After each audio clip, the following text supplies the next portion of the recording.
I've got some friends that own a bunch of land, and they're like money poor, land rich, you know. They've been farmers for a very long time. They have everything they need. They just got to keep farming, and they do. And I've gone out and visited the family farm many times. And I used to go and like cuz I was broke and I couldn't really pay for like cool vacations. So I would just go drive out there and just like be on the farm for a bit. And I would help them out while I'm there. Waking up, going and checking on, they had cows and pigs. They had a shit ton of soybeans and corn.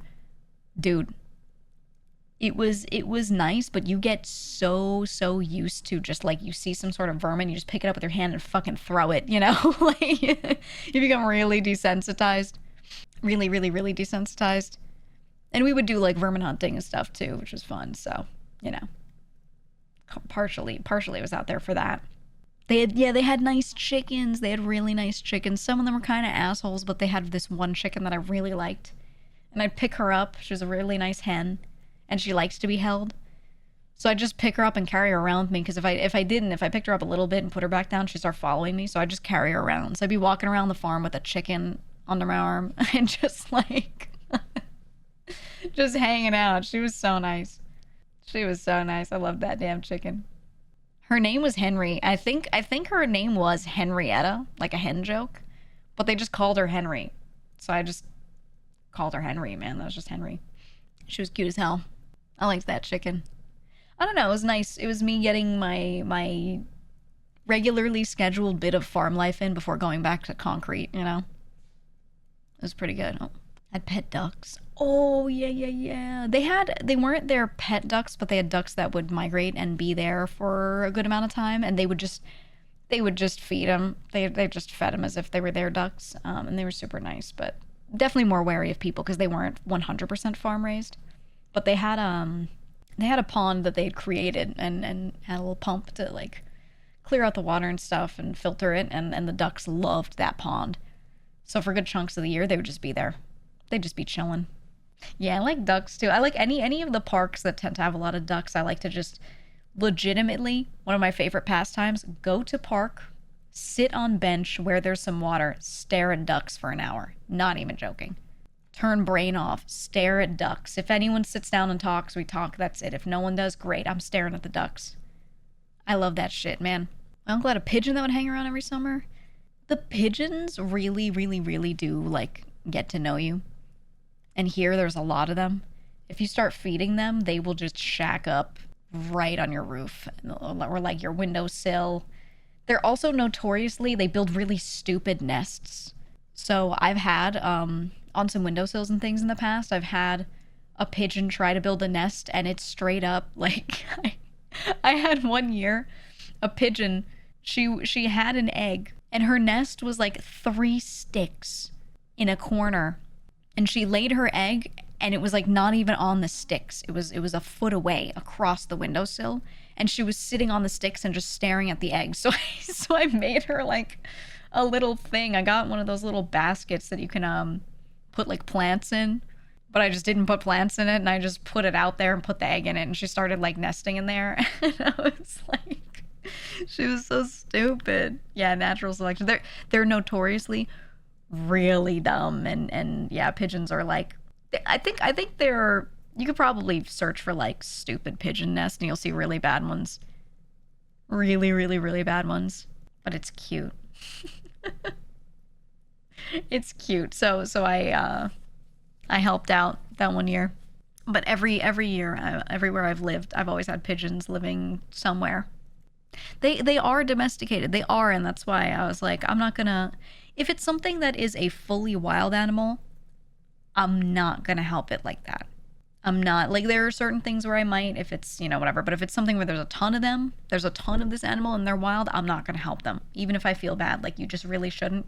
But pigeons, they're feral. They're not wild, you know, like, they're fully domesticated at this point. So yeah, I'll help them out. Like, you know, I'm not changing their behaviors or making them too into people by helping them out. They're already bred for that, you know?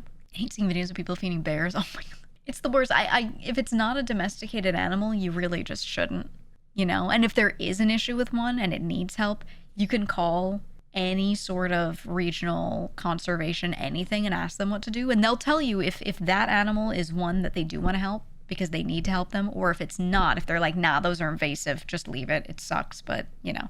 But like, I would ask first, because sometimes I see people like saving deer and I'm like, hey man, I get that you like the deer because they're beautiful, they're gorgeous, they're so sweet, but they're incredibly destructive. They eat everything. They have no natural predators left.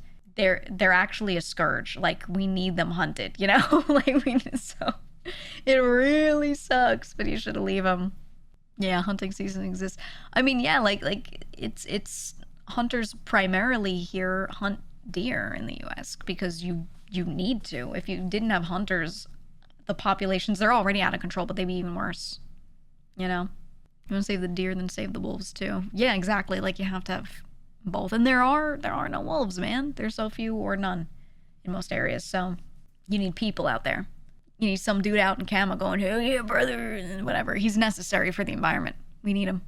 They do tons of damage to crops around here. Yeah, them and rabbits, it sucks because they're both really cute. It's like, it's the really cute ones, but they're so destructive. That and, oh god, house sparrows. You know how bird diversity's gone down a lot? The house sparrow is your typical little chirp chirp sounding bird. They're everywhere. They're really suited to urban environments, but they're fucking assholes because if they see another bird's nest, sometimes they'll go into that bird's nest and kill it or kick it out of its nest and take the nest over. So if you're like, oh yeah, I want to encourage bird diversity, I want to feed the birds, I want to have, like, you know, more sorts of things that can live here, brother, the house sparrows are gonna like beat them all up, you know? Like, house sparrows suck. So actually, if a lot of birds, you're not, especially if they're migratory, legally you can't remove their nests or anything. You have to wait for them to leave their nest and then you can clean it up and do whatever. But for house sparrows, fair game. You're allowed to, they're like, you know what, yeah, throw their nest out. Like, that's what conservationists will say. They're like, you see a house sparrow nest, take that nest, throw it out on the ground, you know? It's crazy that the vibe shift because they're just so invasive, man. So invasive. That's just how it is. But they're also, they're like kind of chunky. They're a little fat.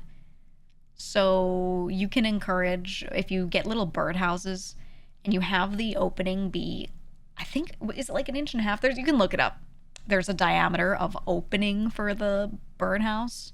If you keep it under a certain size, the house sparrows can't get in. So smaller birds can go in there and then like they can't get like kicked out and evicted by a house sparrow. You can look it up, but there's a whole thing on that. There's a whole thing. Can't think of a lot of things worse other than like glass thing filled with dead hornets. Pretty terrible. Pretty awful.